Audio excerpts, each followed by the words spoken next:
Fala pessoal, sejam todos muito bem-vindos a mais um SaraCast, nosso programa semanal de entrevistas aqui na BMC News.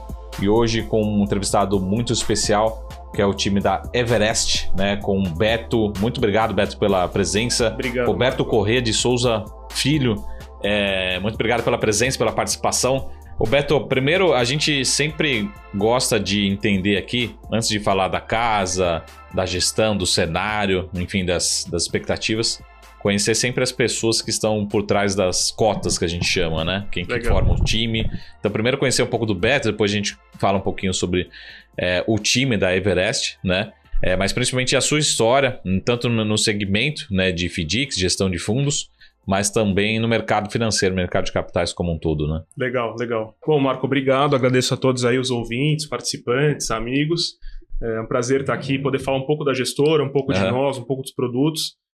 O FDIC é uma classe que vem crescendo muito ao longo dos anos, mas é sempre uma oportunidade, né? Sim. Desmistificar, né, um pouco mais aí do produto, que é um produto que entrou para ficar, cresceu, né? Ele começou de uma base muito institucional e hoje vem, mas a gente vai durante o papo falando sobre isso. Bom, deixa eu falar um pouco de mim, né? Nunca muito fácil, mas vamos lá. Eu sou... fiz colégios tradicionais, administração de empresas, sou administrador. Legal. Comecei com 17 para 18 anos, logo no primeiro semestre, numa Wealth, que fazia Wealth tanto de bolsa, fundos, etc., quanto parte imobiliária. Eu gostei muito dessa parte de investimento, de equities, análise de empresas e etc., e tinha mesa de opções, enfim, você tem que olhar desde o cenário macroeconômico e depois ir para o bottom-up, né, das empresas, e aprende os setores e olha balanço. Isso que ano que era? 99. Faz um tempo, 2000, faz tempo. Tem umas 130 crises aí no caminho. Já deu para ver bastante coisa. E a bolsa, se eu não me engano, estava 13 mil pontos, 12 mil pontos. Negociavam uns... 300 milhões por dia. É uma coisa incrível. Diferente de hoje, né? E então foi isso. Eu trilhei esse caminho, um caminho meio que clássico, né? Depois fui para banco. Durante um tempo fui da asset do HSBC, mesa de produtos, do lado da mesa de trading, estruturação. Na época, inclusive lá, saiu um dos primeiros FDICs, vamos dizer, com porte, né? Com tamanho relevante no mercado. Então... já desde cedo eu comecei a acompanhar um pouco disso. Depois fui para um fundo quantitativo global, depois fui para o pregão, BMF, na verdade antes, tá? Antes desse fundo quantitativo, eu quis muito participar, sabia que era um sistema que ia acabar, né? Já estava meio dado que o Viva Voz em algum momento não ia durar, né? Não era a tendência, para eliminar erros humanos e uma série de outras questões operacionais. Então fiquei um tempinho lá e aí parti. Gostei no HSBC e outros lugares, percebi que eu gostava muito desse lado de equity, de gestão de patrimônio, de times independentes, mas não necessariamente não sabia se ia seguir uma carreira em banco. Então eu fui para o lado meio que empreendedor barra financista, né? Então me tornei sócio de uma asset de equities também, chamada Delos, ia muito bem na época, descorrelacionada com índice, então nós comprávamos ações que a gente achava que tinham um potencial, um valor intrínseco muito grande aí no tempo, por N motivos, setorial, os great business que chamam, né, boas equipes, governança, etc. Foi um período muito legal na carreira do mercado, na minha carreira no mercado. E aí, por acaso, um dia, vendemos a asset, ela foi incorporada por uma outra gestora maior, e aí surgiu uma casa de crédito, de FDICs, né? Numa conversa, eu estava rodando o mercado, na época pensando em montar 2, 3 produtos, com uma outra turma também. E aí surgiu essa gestora de crédito, né, artesanal, por onde eu passei por 5 anos e meio. E lá... eu entendi um pouco mais dessa questão multi-estratégia, o FDIC realmente no operacional ali, no day by day, exatamente, né? Quer dizer, quando você olha de fora, crédito, o pessoal, né, no passado, é caixa preta, não é esquisito, ninguém entende. Quando eu olhei o sistema, quando eu olhei as equipes operando, falando com as consultorias, a originação, chegando os arquivos, a parte de risco, liquidação, toda a interação, a formalização do crédito, e mesmo depois, com o tempo, né, a recuperação de alguns créditos e como você estruturar, como você gerir no dia a dia, me abriu um novo mundo. Que, inclusive, eu tô nos últimos 10, acho que quase 11 anos eu tô nisso. Mas já interrompendo, porque o bom e ruim de podcast é aqui que a gente olha no olho e já atravessa, né? Mas como uma provocação aqui, e quem me conhece é uma palavra que eu uso a cada 3 palavras, 4 eu falo provocações, né? Provocação. Como ser competitivo, né, no mundo do crédito, porque quando a gente fala de crédito, a gente necessariamente lembra de banco e os grandes bancos. Aí tem equipes de 10 pessoas, 50, 100, 500 pessoas, né, analisando várias áreas de análise de risco, de crédito, enfim. Como ser competitivo ou justamente o inverso, né? Assim, a gente tem bancos que não são eficientes, tem operações, né, que deixam a desejar ou passa despercebido, ou não é de interesse deles. Como que é essa relação, né, com os grandes players, com as gestoras, dependemos dizer assim, no mundo do crédito? Né? Excelente pergunta, Marco. Nós nascemos, né, pelo mercado ser tão grande, o mercado de crédito, e às vezes por essas grandes corporações, né, os grandes bancos no Brasil, eles têm vamos dizer, se tornam tão grandes no processo de crédito, e eles são 95, 96% do stake do mercado de crédito é deles. Mas isso, como é que eu posso explicar? Existe um rito dentro dos bancos que às vezes eles deixam de pegar boas operações e em muitos momentos também são nossos concorrentes mesmo. Sim, pelo tamanho do mercado, a gente consegue... Então deixa eu recomeçar essa frase. Pela agilidade da gestora de um time independente conseguir ir para o front, se capilarizar e tomar decisões com uma certa velocidade, não saindo da cartilha do crédito, quer dizer, você mantendo o mesmo perfil de risco, a mesma qualidade de crédito, com uma certa velocidade, você consegue chegar em certas empresas que já operam com banco, inclusive, mas você consegue ter uma proximidade onde eles enxergam a vantagem de fazer com você. Quer dizer, eu já tenho um limite com Bradesco, Itaú, sem dar nomes, né, os bancos, enfim, os focados em crédito, etc. Mas também gostei muito da tua, né, da relação desse fundo, dessa gestora para me dar crédito, faz muito sentido. E aí vem o nosso trabalho, obviamente, né, falando aqui para resguardar o investidor, o nosso dever fiduciário, enfim, a gestão discricionária, nós somos regulados, né? E aí vem o nosso trabalho de analisar todo o crédito, o risco, o lastro, como formalizar a operação, olhar a saúde financeira da empresa, olhar o reputacional, como é que foi nos últimos 5, 10, 15, 20 anos, enfim, independente do tempo que a empresa tenha.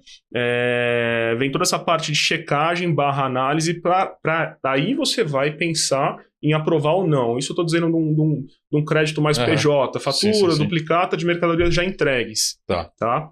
Então isso bancos já fazem, mas a gente faz também. Dando um outro exemplo bem rápido aqui, consignado federal. A gente faz bastante empréstimo para servidores federais. Fazemos mais as 3 Forças Armadas e o SIAP, que são os convênios que a gente gosta do sistema operacional, do histórico, como funciona, como se comporta. E os originadores, que a gente chama, né, os correspondentes bancários, as financeiras, que também originam para os bancos, né? Mas, enfim, que a gente tem o conforto e conhece há muito tempo a operação. Então, a gente também tem essa velocidade, essa agilidade de trabalhar. Então é isso que faz a gente existir, basicamente. O saque aniversário FGTS, idem.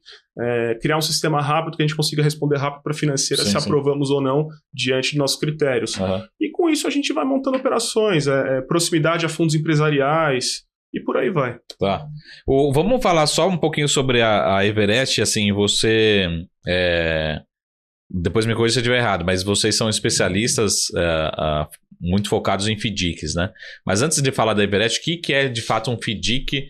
E é a minha curiosidade, assim, talvez o FDIC seja um dos ativos, enfim, mais auditados, né? Porque você tem responsabilidade como gestor, sem responsabilidade do mercado financeiro também, né? Então, é uma responsabilidade muito grande, né? Como é que funciona a operação de um FDIC, né? Para quem não conhece aí de uma forma mais simples, né?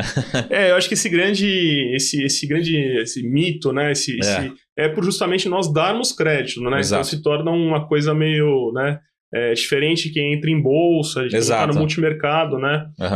Então, deixa eu falar um pouquinho de FDIC. O FDIC basicamente é um fundo para comprar recebíveis, é um veículo financeiro, né? Um condomínio de cotas, e agora se torna um fundo de subclasses, né? Com 75, mas que ele é feito para comprar recebíveis. Então você pode comprar fatura, duplicata, cheque, recebíveis de cartão de crédito, uma série de coisas. E pode também, via alguns instrumentos, por exemplo, o CCB, Cédula de Crédito Bancário, você pode fazer empréstimos, por exemplo, para pessoa física. Tá. Então, antecipação, consignado federal, antecipação de FGTS e por aí vai, entre outras coisas. Para PJ também, tá? Mas dando só um exemplo para abrir o escopo. Então, basicamente, é um veículo feito para dar crédito. Tá bom. Como ele funciona? Basicamente, são 3 classes de cota. É muito simples. Você tem a cota subordinada, que é a cota que ela tem o primeiro, não vou falar muito complicado, mas é como se fosse o patrimônio líquido do banco. Tá? Então, só fazer uma analogia. Cota subordinada ao patrimônio líquido, cota mezanino seria um CDB turbinado intermediário, e a cota sênior, que é o CDB do banco. Então, basicamente, a cota mezanina e a cota sênior, você pré-determina o retorno delas. É a maneira do FDIC captar dinheiro. Tá? A cota subordinada é o P&L, o final do dia é o que sobrar, né? Então, se a operação foi muito bem além dos custos, você vai ter um retorno maior do que na mezanina e na sênior.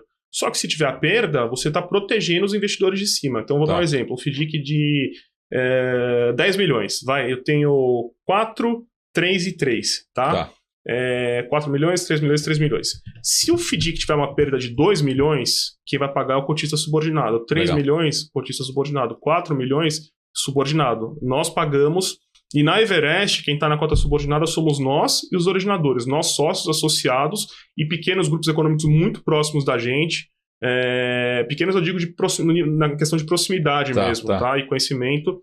Mas 80%, 85% somos nós e os originadores. Quer dizer, tem um alinhamento contra fatos no argumento, né? Quer dizer, o alinhamento é na veia. Então, nós estamos como se fosse um colchão de liquidez garantindo os cotistas de cima. A maioria dos nossos fundos distribuídos, eles são basicamente de sênior, tem um pouco de mezanino. Então, a gente gosta de falar que para ter uma perda para o cotista sênior, né, nossa perda bruta ao ano é mais ou menos 3%, 3,5%, contra um retorno ponderado de ativo, algo como 25%. Só dando os números para ter uma ideia. Sim. A perda teria que sair de 3% para 40%, que a gente tem 40% de subordinação, a gente não executar nenhuma garantia, o consignado não funcionar, e a gente não faz nada clean na gestora. Então a gente fica que, além de todo esse mecanismo de empréstimo, checagem, formalização, cobrança, você tem a coisa estrutural muito bem feita. Então, esse colchão de segurança, essa margem, né, que os cotistas da cota subordinada estão dando para os sêniores é algo muito atrativo. Mas, basicamente, são fundos recebíveis. Você monta um mandato de acordo, seja para operar faturas e duplicatas de middle market, você pega as mercadorias já entregues, performadas, você faz a checagem, e de cedentes, né, que vão ceder o título e sacados com o devedor final, já pré-aprovados pela gestora. E aí você dá sequência. Consignado de uma outra forma, imobiliário de uma outra forma, tem fundo de exportação, cartão de crédito. Mas são veículos que compram recebíveis e dão crédito. Basicamente é isso. E só curiosidade, assim, vocês ou a indústria de FDIC, o segmento de FDIC, tem alguma restrição em relação a ser empresas nacionais, né? Porque, por exemplo, curiosidade, assim, você pode financiar um investimento de uma empresa que está fazendo um investimento fora do país, né? Como é que fica essa, ou não, é só a empresa nacional, essa curiosidade. E se os FDICs também, eles atuam em todos os setores, né? Ou tem, como você falou, tem algum segmento que existe alguma restrição ou não, enfim.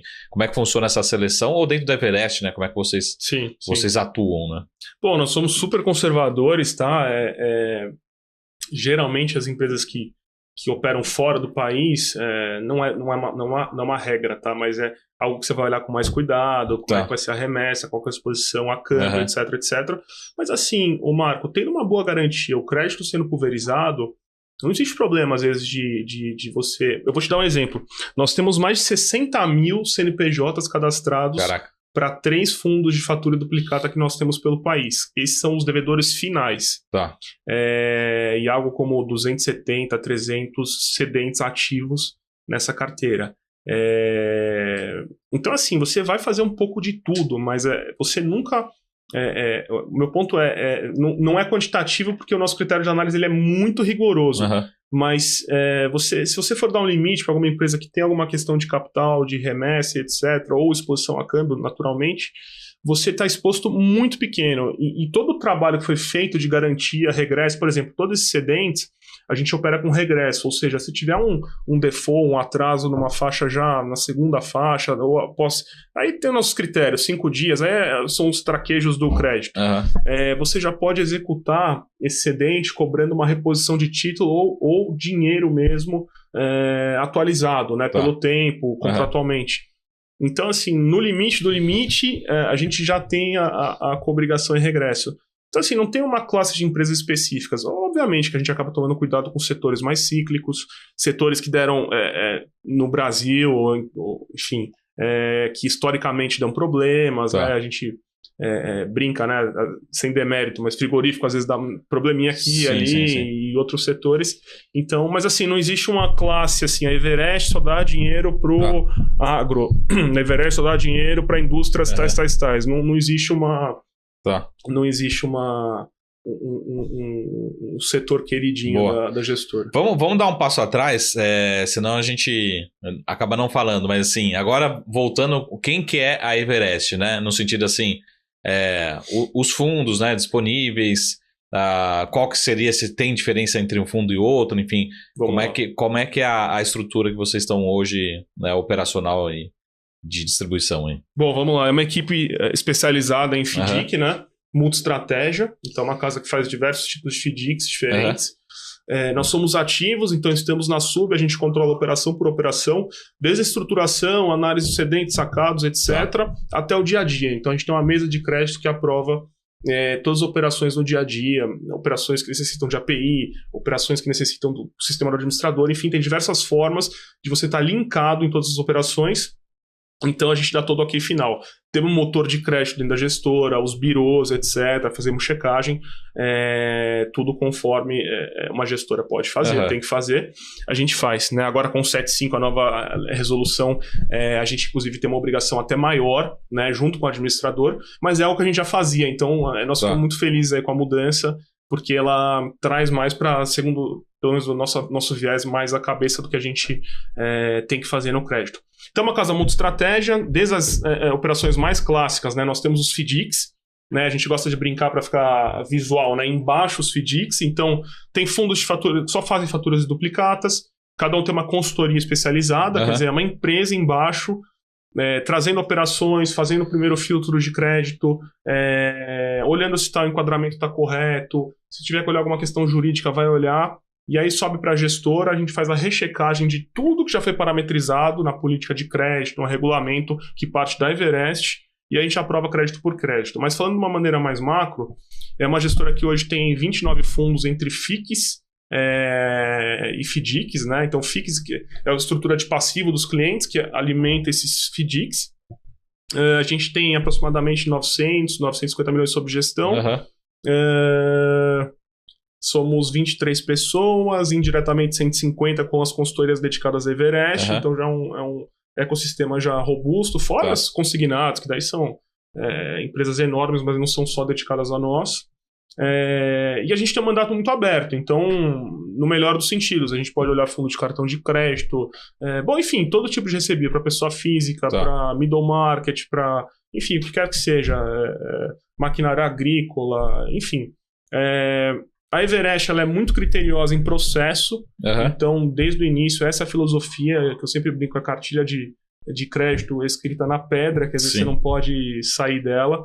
Então é uma gestora muito mais de disciplina e processo do que os multimercado macros, né, que tem aquelas invertidas, né, super bonitas de mercado. Então teve uma ruptura da balança da Índia que vai mexer em tais moedas, né? Vai dar uma inflexão na curva, no México. Enfim, na brincadeiras à parte, né? No papel é bonito, né? No papel é bonito, né?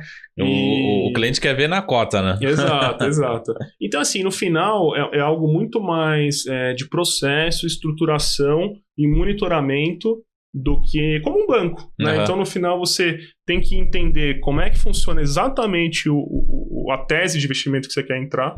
Você tem que ter uma consultoria auxiliando a gestora no front, né? Trazendo empresas ou falando com pessoa física, etc. E a gente fazendo toda a primeira parametrização da política de crédito, como a gente vai emprestar, taxa, prazo, pulverização, etc. E depois ainda aprovar operação por operação e depois ainda acompanhar o estoque dos fundos no dia a dia em parâmetros de risco, crédito, enquadramento perante as resoluções CVM, Ambima. Então, basicamente é isso. É uma casa multi-estratégia e a gente se destaca, assim, um apelo nosso que a gente percebe há bastante tempo é por não ser endereçado a uma operação só. Então, por exemplo, uma casa de fatura duplicata. Putz, fatura duplicata não tá legal? É uma casa de consignado. Putz, esse momento caiu a taxa, saiu uma portaria do governo baixando taxa. Então, assim, a gente tem essa flexibilidade, mas também nada disruptivo, tá? A gente tem a cabeça muito de novo, é controle de risco, as operações clássicas, é fazer o que a gente sabe que já funciona. E uma última provocação nesse bloco aqui, como é que vocês associam as pessoas à tecnologia, no sentido assim, porque também se você for, entre aspas, colocando mão de obra, né, nessa análise, você vai aumentando os custos, aí acaba não justificando essa operação, né? Como é que você equilibra, até para justificar assim, a gente consegue ser melhor do que os bancos, né? Não só na qualidade, na entrega, mas também tem que ser eficiente nesse resultado, né? Olha, a gente tem que, né, para ter vamos dizer, um apelo de conquistar mercado, a gente tem que ter essa velocidade, essa agilidade na tomada de decisão, nunca saindo dos critérios, né, de risco, de crédito, de lastro, etc.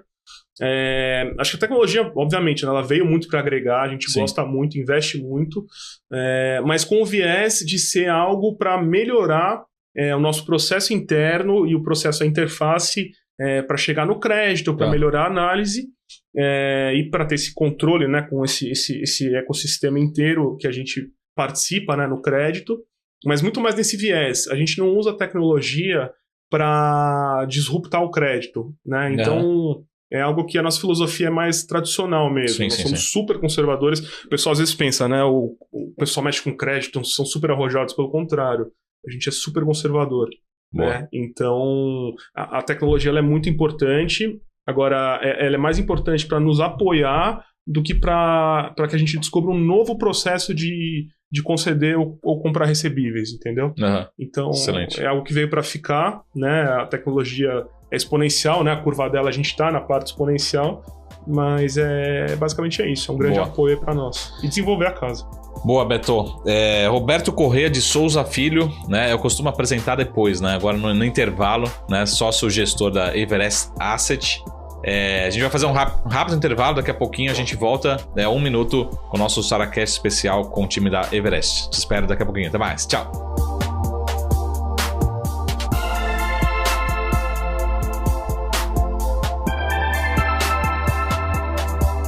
Fala pessoal, estamos de volta aqui com o nosso SaraCast especial com o time da Everest Asset.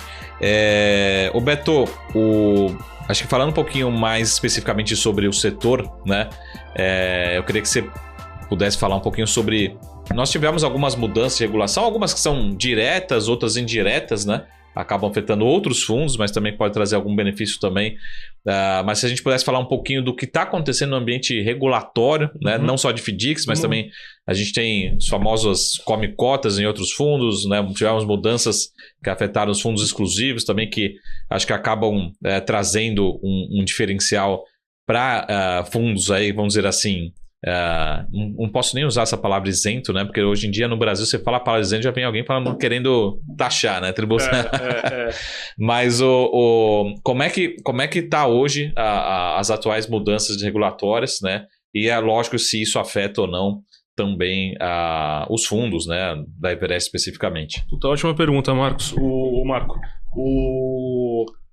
o FDIC, né, ele sempre começou, só dando passo pro FDIC, eu volto pro todo, pro regulatório. Ele sempre foi um produto voltado único e exclusivamente para investidores profissionais e qualificados. Até mais profissionais lá atrás, e aí, enfim, houve uma abertura de qualificado. Abertura, eu digo, de ir a mercado mesmo, mostrar para o mercado, né? Antes era quase puramente institucional lá atrás, isso há 10 anos atrás. O regulatório, né, a 175 e todas as mudanças tributárias que vieram, etc. Por exemplo, o fundo exclusivo fechado, né, ele não pagava come-cotas. O come-cotas é aquele imposto de renda que você paga sobre o lucro semestralmente. Para fundos com classificação de longo prazo, você paga 15% em cotas, e para fundos classificados como curto prazo, você paga 20% do lucro no semestre, no período recolhido em cotas. Né? Se você traça, não vou entrar muito no techniquez aqui, mas se você traça um eixo longo, né, onde você não recolhe essas cotas, você não é tributado com esse come-cotas e você faz a rentabilidade 5, 10, 15, 20 anos, mesmo curto prazo, mas no longo prazo é brutal a diferença.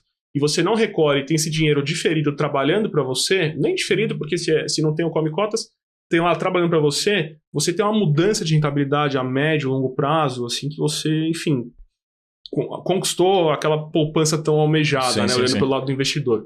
Então, os fundos exclusivos, eles passaram a ser tributados pelo come-cotas, e tanto que está tendo uma mudança muito grande, e esses clientes, muitos deles, inclusive, desmontando esses fundos exclusivos, e não só isso, né, pensando, e agora? O que eu vou montar? Vou ficar na física, ok, mas como é que eu não vou mais pagar esse... Não é que, né? Mas como é que eu vou tentar otimizar a minha eficiência tributária no mundo dos investimentos, né? Vamos dizer assim. Então, tem ativos que sempre foram já isentos. Os FIIs, os FIAGos, etc., com as suas características, mínimo de 100 cotistas, etc., não é nem o caso, né?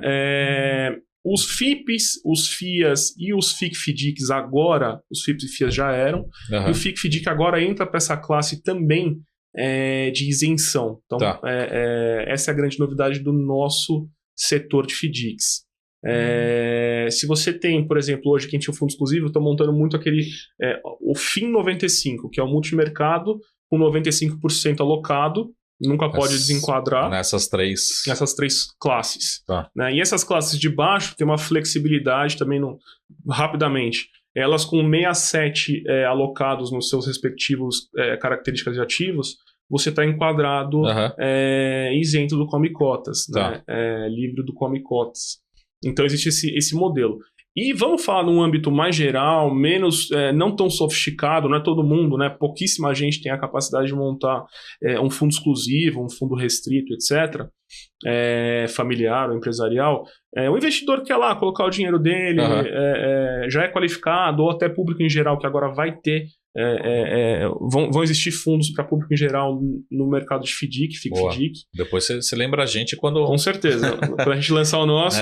Mas a grande vantagem, Marco, falando assim do D0, né, no dia de hoje, vai ser uma grande vantagem, são os nossos FIC-FINCP se transformarem, que é o processo que está ocorrendo no Everest, em FIC-FDIC. O público segue qualificado, mínimo de R$100, é super acessível, o cliente tem que comprovar que ele é investidor qualificado e tudo mais, mas eu digo, a boleta para ele entrar no fundo são R$100, então é algo muito pulverizado. E ele é isento de come-cotas. Se nós mantivermos o fundo alocado, o FIC-FDIC, em 67%, no mínimo, sempre alocado em cotas de FDICs, o fundo é isento de come-cotas. Então a gente entra nessa classe aí dos isentos de come-cotas, né? Sim. E eu só acho que uma pergunta que você deve ter recebido assim, eu não sei se a palavra certa é essa, mas a galera costuma fazer aquela sensibilidade de grosapar, né? Você tem, assim, vamos até pegar no exemplo de um fundo da Everest mesmo, você consegue a sensibilidade de quanto adicionaria de retorno, de prêmio ao longo do tempo? Olha, pelo come-cotas, eu assim, tomar cuidado, porque é sensível, aqui, né? É sensível e dá um número assim, algo aqui, né? Mas a diferença, de novo, é muito grande do come-cotas. Se grosapar nessa linha é muita coisa. E mesmo antes dessa questão do come-cotas, a gente já existe essa comparação, porque a gente pega muitas isentas aí, muitas letras, CRIs, CRAS, LC, LCA, só que são prazos muito longos, né? São emissões concentradas e prazos longos, sem demérito de novo, grandes empresas, grandes projetos e tudo, mas são prazos muito longos e já grosapado, né? Quer dizer, já com essa conta para cima, né? Com a isenção dos títulos, eles rodam igual aos nossos fundos, só que os nossos fundos, por exemplo, o Everest High Yield é um fundo nosso de cota sênior e mezanino, é um pool de cotas, é um mix de tudo que a gente faz. com lastro muito forte em consignado, uma operação, enfim, consignado federal ela é ultra conservadora, ultra previsível, mas você tem o mesmo resultado equivalente a esses ativos já grosapados. E, de novo, né, qual que é o apelo aí? É um ativo, é uma carteira muito pulverizada em crédito. Eu já dei alguns números para vocês aí de número de sacado, etc. Sim. Nosso ticket médio por boleto, por fatura descontada é algo como R$2.500. A gente tem uma carteira de 10 mil servidores federais. Nós temos 15 mil CPFs para saque aniversário FGTS, antecipação. Então, assim, é um crédito ultra pulverizado e com prazo de 90 dias para resgate contra emissões de 3, 4 anos que você grosapando vai dar muito perto do que andam os nossos fundos, né? Boa. Então, não sei se eu respondi a tua pergunta, sim. Mas basicamente é isso. A gente, agora, com esse plus aí de grosapar o come cotas, aí vai ter um apelo maior ainda. Boa. Tá? Você sabe que o João tá aqui nos bastidores, ele me explicou um ponto lá, eu queria reforçar. Vocês têm, vamos pegar aqui, 2 fundos mas com liquidez diferente para o investidor aqui, para a gente. Eu sou investidor, abri lá e tem um que é mais líquido, eu digo assim, tem uma liquidez mais rápida e uma liquidez um pouco maior, né, de um outro fundo. Daí o João falou assim para mim, não, mas olha para o que tem a liquidez um pouco maior, porque a rentabilidade ela é muito mais do que compensa. Então, explica isso aqui para a gente, que é algo que acho que é relativamente simples, mas o quão essa... E a mudança, assim, não é nada radical, aqui não estou falando de uma liquidez.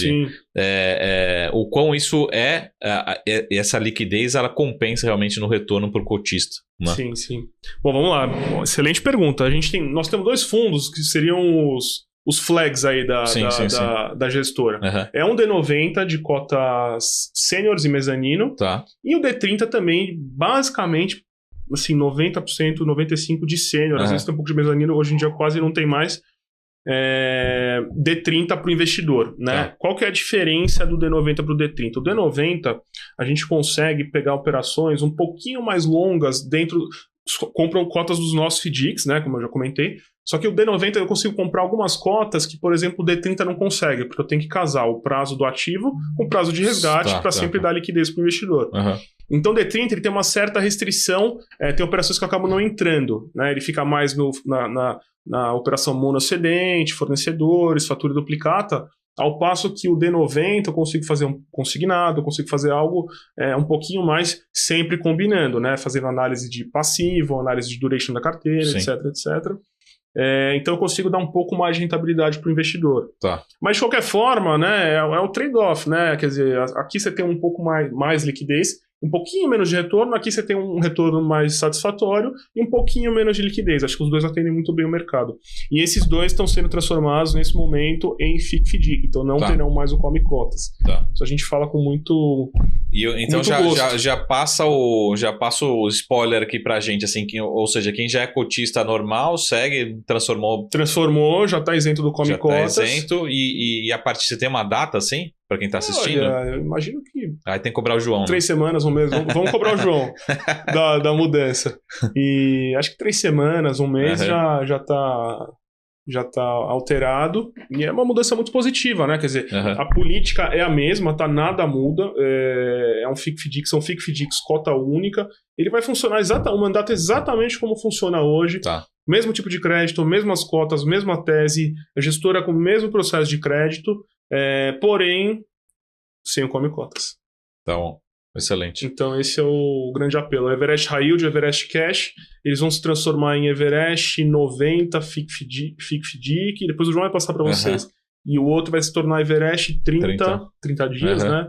FIC-FDIC. Boa. Então vai ter essa novidade aí. E o que não pode faltar também é os retornos, né? Eu sei que... a gente precisa deixar claro sempre, né, os disclaimer que retorno passado não é promessa de retorno futuro.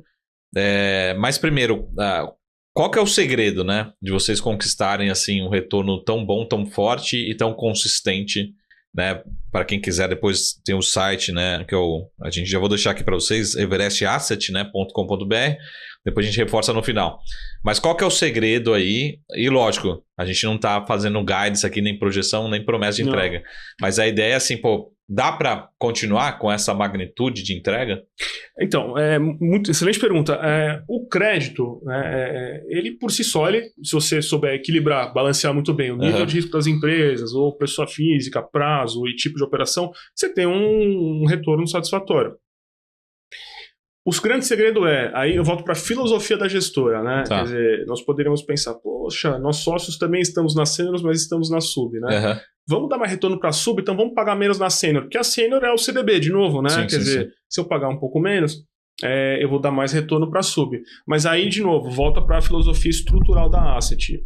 O que a gente acredita? Toda a cadeia, né, de investidores e etc. tem que ser muito bem equilibrada. Então, o que eu quero dizer com isso? A gente no setup, a gente pré-estabelece, né, obviamente com as matrizes de risco, tudo mais, olhando o cenário de juros, macro, micro, etc. Mas dentro do que é razoável, está dentro dos critérios de risco, a gente tenta beneficiar de uma forma assim, vou falar o máximo, né, que é uma palavra muito forte, mas da melhor forma os investidores das cotas sêniores, que é onde estão as cotas para os investidores, né? Então, o que eu quero dizer com isso? Ao invés de pagar um CDI mais 3, mais 2 numa cota sênior, a gente prefere pagar um CDI mais 5, que já pós-taxas vai dar um CDI mais 4 para o investidor. Por quê? Se eu não tivesse alinhamento, a nossa ideia ela é muito de longo prazo, entendeu? A gente está na economia real. De novo, a gente não está em tela comprando e vendendo. Sim. Então, a gente acredita que tanto o alinhamento nos critérios de originação, análise de risco, gestão day by day, quanto nos critérios de ter um público que, primeiro, entende o que a gente faz, e segundo, bem remunerado, é muito importante. Então, qual que é o segredo, né? A gente tem um bom processo de crédito, ter um bom excess spread, né? Quer dizer, um excesso de spread bom diante do risco e pós-cota subordinada, e repassar grande parte disso para os cotistas. Então, nossa filosofia sempre foi essa, não é otimizar ao máximo, não, CDI mais 2 para subordinado andar mais, não, é todo mundo ganhar bem, porque com isso a gente cria um ambiente de longo prazo. A gente não quer ser operado pelo mercado, agora eu vou pôr um pouquinho na Everest, não, agora eu vou pôr um pouquinho em outra gestora, numa isenta, vou operar um pouco de bolsa. A gente quer ser uma caixinha, né, no asset allocation de todo mundo. Fala, pô, esses caras têm um bom processo de crédito, são sérios, têm histórico, etc. E tem um retorno satisfatório, interessante diante do prazo de resgate, etc, etc. Então esse que é o segredo, né? Quer dizer, é repassar para todos a rentabilidade, distribuir de forma justa, fair. Boa. É isso. Para a gente também não deixar de falar assim, como é que você vê o contexto macro, né? Assim, a gente vê o saque todos os dias de fundos de ações, acho que, né?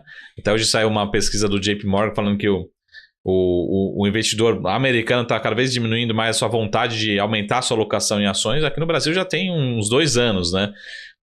E a gente consegue ver também esse movimento em multimercados, né, tradicionais. Mas para vocês, para a Everest, para o segmento de vocês, como é que você vê esse ambiente, né? Eu acho que todo mundo está correndo um pouco mais para previsibilidade, para aumentar renda fixa, enfim. Como é que você vê esse ambiente macro, né? E também para a Everest, assim, como é que você tem recebido a demanda, ou o João tem recebido a demanda lá no RI, para falar, pô, quero conhecer, Lógico que tem um movimento, assim, sendo um pouco, talvez, preconceituoso, tem um movimento também que empurra dos próprios fundos, né, exclusivos, né, talvez seja mais um catalisador, né? Mas como é que esse ambiente macro estimula, né, o segmento da Everest e de FDIC especificamente? O que a gente entende do setor macro, do momento, né, do mundo, você pega os Estados Unidos aí com uma grande dificuldade de cortar juros, pega na Europa que começou um processo, os bancos centrais lá de trás já, enfim, o balanço de certa forma muito carregado, né?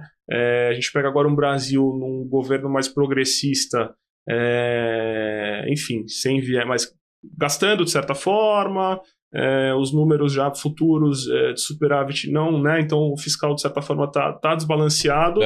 Então a gente vê um mundo aí que cresce, mas de repente não cresce tanto e não é possível corte de juro, porque tem um ambiente inflacionário ainda. né, de uma recuperação que foi necessária pelo Covid, etc., e com alguns ainda rabichos, né, desculpa o termo, lá de trás da crise do mortgage americano. Então, a gente vai ver uma economia global, de certa forma, sensível, né, mas ainda não conseguindo baixar juros na velocidade pela inflação. Uhum. Como é que isso aí reflete para nós? Patamar de juro, né? Nós vivemos um momento único, né, muito singular na época do Covid, né, onde o juro foi para 2,75, se eu não me engano, o low, pro range lá de 13,14 no high.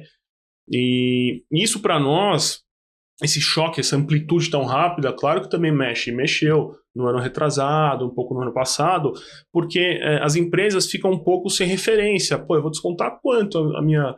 Porque, de novo, a gente só faz desconto de coisas já entregues e performados, ou garantia, ou, enfim, ou alienação fiduciária. A gente não faz nada clean, crédito clean. Então, existe uma negociação diante disso, né? Então, o que refletiu na gestora? Condições de você descontar, taxas de desconto. Mas ao passo que as coisas foram se acomodando, então, o que eu quero dizer com isso?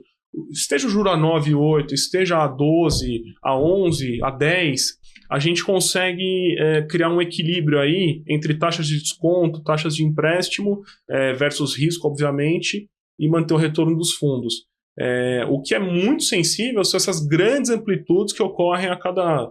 Enfim, é difícil quantificar os ciclos, né? Mas de tempos em tempos. Então, hoje, a gente consegue, resumindo, ter um ambiente controlado, tanto para você conceder novos créditos, quanto para você descontar recebíveis já performados, etc.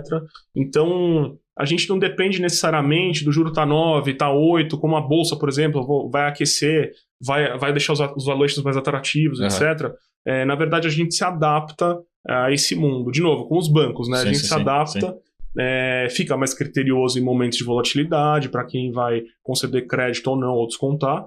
Mas, assim, nesse ambiente como a gente está vivendo hoje, a gente se adapta num juro um pouco mais calmo, mesmo que a gente não saiba se, o 9,25 vai ser só ano que vem, vai ter mais 0,25 esse ano, não sabemos. Estou falando de subselic um ponto agora.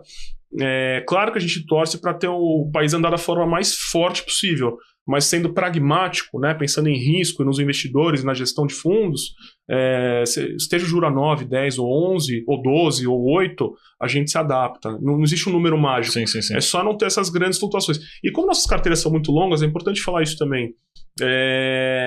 Não é que a gente sofre... A carteira, uma vez ela feita, né, quer dizer, o empréstimo consignado feito, é um prazo de 8 anos, com a duração, prazo médio de 4, né, a duration. Sim. Então, assim, não é que a gente vai sofrer na veia ali, putz, o juro caiu muito rápido, digo, de 10 para 9, não vai mudar muito a nossa vida. Tá? Então, em linhas gerais, eu não diria descorrelacionado, porque é uma palavra um pouco sensível, mas a gente se adapta de uma forma um pouco mais tranquila do que os FIAs, os FINs e afins. Até acho que um ponto que acho que a gente explorou pouco, diferentemente de um FIN, como é que vocês estão expostos ao risco ali de mercado? Por exemplo, IPCA, pré, como é que funciona isso, né? Por exemplo, chegar um dia lá e a cota falar, opa, mas o que aconteceu com a cota aqui? Que é uma realidade relativamente normal para um FIN, né? Então, aí seria mais na nossa cota subordinada, né? Que são fundos que a gente carrega com as cotas subordinadas. Mas, assim, basicamente, nosso risco de indexar uma cota de inflação, e a gente, quando pré-determina uma cota sênior, a mezanino, a gente faz ela ou a CDI+, ou inflação mais, ou uma cota pré, por exemplo. Então, voltando à inflação. Pode ter algum momento que a gente pegue, e o momento de mercado seja propício, vamos colocar essa cota IPCA mais 3, IPCA mais 4. Né? Então, ela vai render o IPCA do período mais 3%, mais 4%, que é um prêmio de risco para ter atratividade. Mas, assim, aí o que acontece? A gente parte para nossas análises, temos os comitês semanais, tá? Quase que diários, os de alocação, de risco, de caixa, de mercado, de cenário, enfim, por aí vai. De crédito, obviamente, mas a gente sempre faz uma matriz vendo os intervalos onde a gente vai, e de novo, sempre sendo de forma muito conservadora. Então, se falar o que vai, sendo bem sincero, tá? Vou parecer vendedor agora, hein? Mas assim, o juro teria que ir para 18, a inflação teria que ir para 25. E muito rápido. E muito rápido. E como a gente tem esse controle junto com os investidores, né, dessas cotas e tudo mais, a gente consegue ajustar tanto a taxa no ativo, quanto chegar a chamar uma conversa com os investidores. Pessoal, vamos mudar esse indexador para não ficar, para sair muito dos parâmetros, etc. Então é algo que a gente consegue navegar com uma certa tranquilidade. Não tem nada que vá...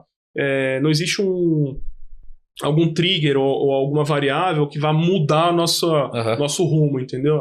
Você vai se ajustando. Então a gente tem cota pré, tem cota CDI+, tem cota IPCA+, inflação+. Então, ao passo que isso aí vai, de alguma forma, se desequilibrando, a gente vai reequilibrando. Boa. Tá. Pô, excelente, Beto. Muito obrigado. Aqui passa rápido o tempo. Deixa os seus contatos, ou do João, ou do time de RI, ou o site, né? Estou olhando aqui, everestasset.com.br.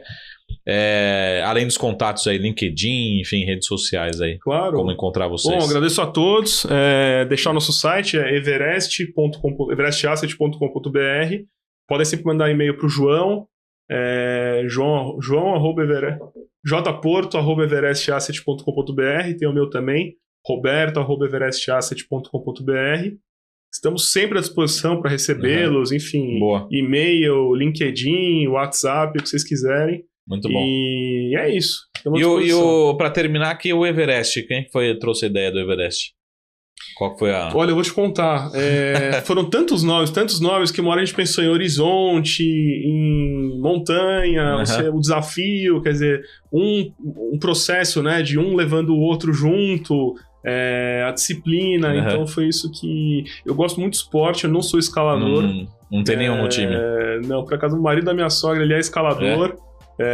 Mas foi assim que foi surgindo. Aí pensei, Everest, pensamos e veio. Boa.